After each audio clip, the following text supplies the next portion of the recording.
question. Do I have any choice? Wala naman. Nandyan ka na. Sige, ready na lang. Ayan. So, quote-unquote, the POV question is, what's your POV, sir, on friends who use the friendship card to ask for discount or freebies? Where do we draw the line?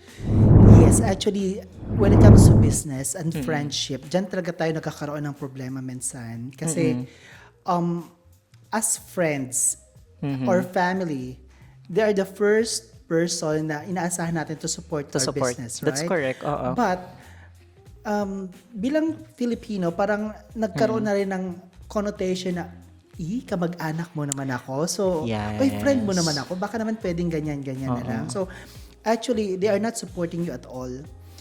It's okay if paminsan-minsan, once or twice, or at least they will promote you. Pero minsan kasi parang abuse yung nangyayari, or shall we say, ginamit, na-use ka lang para mapagbigyan ka ng needs for that certain event na kailangan nila ng outfit. But for me, ako kasi alam ko kasi I'm running a business. Yeah. So sa mga friends ko may mga business, kahit paano minsan mag-abot ka. 100% Kahit hindi man agree. siya same rate as the regular clients, but at least Pero sir, give something. for me, no, kasi ako naman, my POV naman, it's your rate. So, I guess people should respect your rate also.